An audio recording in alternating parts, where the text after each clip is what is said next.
और नहीं, कोई भी चुनाव जो होता है महत्वपूर्ण होता है और उसको गंभीरता से लेनी चाहिए। और हम लोग खुद वहाँ रह के आए हैं, कैंपेन करके आए हैं और काफ़ी अच्छा लोगों में उत्साह दिखा और सरकार के खिलाफ नाराज़गी दिखी। लोग जान रहे हैं कि बिहार में बिहार सरकार नहीं चला रही, बल्कि बिहार में सर्कस चल रहा है। लोग परेशान हैं, जनहित के मुद्दे गायब हैं, मुद्दों पे काम नहीं कर रही है सरकार। जो वादा किया था पिछले चुनाव में, उस पर खड़े नहीं उतरी सरकार। तो पूरी तरीके से जो भी, और एनडीए में आपस में जो भी पकड़ा हो, उसमें हमको कुछ नहीं कहना, लेकिन नुकसान जो हो रहा है वो बिहार के लोगों का हो रहा है। तो बौछाहा में हम लोग निश्चिंत हैं और हमारा राष्ट्रीय जनता दल का विजय सुनिश्चित है। और अमर पासवान जी वहाँ से जो चुनाव लड़ रहे हैं, जनता ने उनके पिता को 5 साल के लिए भी मौका दिया था, तो अभी तो 2.5 साल ही हुआ है। तो मुझे पूर्ण विश्वास है कि फिर से उनको मौका मिलेगा। और आप देखिए ना, जितने एनडीए नेता, चाहे प्रदेश अध्यक्ष भाजपा के हों, मुख्यमंत्री हों, सबको जो है, या वहाँ के सांसद हों मुजफ्फरपुर के, सबको वहाँ की जनता जो है भगाने का काम कर रही है, रूट आउट कर रही है। यानी साफ तौर पे ये इंडिकेशन है। और सर्व समाज के लोग, चाहे अपर कास्ट हों, चाहे बैकवर्ड हों, माइनॉरिटीज़ हों, दलित हों, सब लोग जो है मिल करके राष्ट्रीय जनता दल को चुनाव जिता रहे हैं। आरोप लगा रहे हैं कि आरजेडी जो है वही हुटिंग करवा रही है ना, या जो भी है वहाँ नहीं पे। नहीं, ऐसा बात नहीं है। कोई मतलब है हुटिंग कराने का?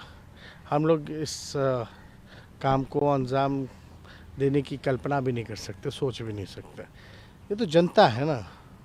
अब आप बताइए, ऐसी जो बख्तियारपुर में जो घटना हुई थी, तो एक युवक जो है, चाहे जो भी उसकी हालत हो, मुख्यमंत्री को अगर पीट रहा है, तो इसकी वजह तो हम नहीं है। इसकी वजह तो सरकार में बैठे हुए लोग, वो लोग अच्छी वजह से जानते हैं कि क्या है। लेकिन इस तरह का काम हम लोग अंजाम नहीं देते। ये तो खुद ही भाजपा के लोग हैं। आप बताइए ना, वहाँ जो सुरेश शर्मा जो मंत्री रहे, वो एक बार भी गए क्या वोट मांगने? तो मतलब आरजेडी ने रोक रखा है वहाँ, जब पूर्व मंत्री रहे, शहरी विकास मंत्री। क्यों लोगों में गुस्सा है भाजपा के प्रति? और बीजेपी के लोग ही खुलेआम कह रहे हैं कि उम्मीदवार प्रत्याशी जो भाजपा ने दिया है वो स्वीकार नहीं है। तो ये काम तो हम लोग नहीं कर सकते, ये उनका अपना दल है। जेडीयू के राष्ट्रीय अध्यक्ष का बयान आता है कि नीतीश कुमार किसी के रहमो करम पे नहीं है, जनता का आशीर्वाद पे। ये रहमो करम और ये जो कहना कि किसको बता रहे हैं कि भाई जनता का आशीर्वाद? पहले देखिए, 2005 में भी रहमो करम पे ही ये भाजपा के मुख्यमंत्री बने। जब बीजेपी से इन्होंने डाइवोर्स लिया 2012 में, जब मोदी जी का थाली खींचा, कैंसिल किया डिनर, उसके बाद लालू जी के रहमो करम पर रहे। अब वापस से तीसरी नंबर की पार्टी है, तो जाहिर सी बात है ना, मुख्यमंत्री हो तो भाजपा की कृपा से ही हो। तो अब इतनी सी बात अगर किसी व्यक्ति को अगर समझ में नहीं आ रही है और राष्ट्रीय अध्यक्ष बना हुआ है, तो ऐसे पार्टी को तो फिर से पुनः विचार करना चाहिए कि ऐसे राष्ट्रीय अध्यक्ष को रखना चाहिए कि नहीं रखना चाहिए। या हो सकता है राष्ट्रीय अध्यक्ष जो हैं उनके जानबूझ के बोल रहे हो, मंत्री ना बनाए गए हों, इसलिए नीतीश कुमार जी को भी मुख्यमंत्री पद से हटाना चाह रहे हो। कुछ भी हो सकता है। उपेंद्र कुशवाहा कर रहे हैं कि जब तक एनडीए एग्जिस्ट कर रही है तब तक नीतीश जी ही रहेंगे, जबकि बीजेपी के कई विधायक, कई नेता ये कर रहे हैं अब इनको छोड़ देना चाहिए, अब इनको राजनीति। अरे अब वो क्या बोलते हैं कि अपने स्थिर तो रहते नहीं हैं।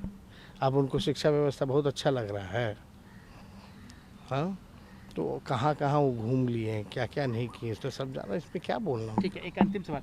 जिस तरीके से कल रामनवमी के अवसर पे डकबंगला चौराहा को श्री राम चौक बना दिया गया, मुख्यमंत्री भी वहाँ पर बैठे हुए थे, कैसे इस चीज़ों को देख रहे हैं? कई जगह पे खबरें आई है कि घटनाएं हुई है, छिटपुट हुई है, चाहे जो भी है, लेकिन कहीं ना कहीं समाज में तनाव पैदा हुआ। देखिए, हम कोई राय देने वाले तो है नहीं इसमें, ना हम कोई जज हैं, लेकिन हमको इतना पता है कि अगर कोई भी त्यौहार अगर हम मनाएं तो सच्ची श्रद्धा के साथ हम त्यौहार मनाएं। अब इसमें किसी को आपत्ति नहीं होनी चाहिए। ये देश में इतनी डाइवर्सिटी है, फिर भी हम देश हैं ना। चाहे अलग रिलीजन हो, चाहे हम अलग कास्ट से आते हों, चाहे रीजन हमारा अलग हो, लैंग्वेज अलग हो, खान पान अलग हो, पहनने का क्लोथिंग स्टाइल अलग हो, तभी तो हम लोग मुल्क हैं और इस देश की यही खूबसूरती है। तो कोई भी पर्व त्यौहार मना जाए, अभी तो साथ साथ रमज़ान भी चल रहा, हम लोग कई लोग जो हैं इफ्तार लगातार मनाते रहे, फिर आने वाले समय में हम लोग, क्योंकि 2 साल लॉकडाउन था, इफ्तार हम लोग मनाएंगे। लेकिन ये कोई भी त्यौहार का गलत दुरुपयोग, मन में गलत भावना नहीं होनी चाहिए। क्लियर इंटेंशन, जिस धर्म की बात लोग करते हैं, अगर हम हिंदू हैं तो हमारे मन में शुद्धता होनी चाहिए कि सबके प्रति हम सम्मान दें, दूसरे धर्मों के प्रति भी हम सम्मान दें, ये होना चाहिए। अगर कोई किसी के मन में अगर गलत इंटेंशन है, अगर वो कोई गलत खुरपाती काम करना चाहता है, तो आप समझ जाइए ये ना रिलीजन उसको मानेगी, ना कोई मानेगा। यानी आपको बेहतर इंसान पहले बनना हो।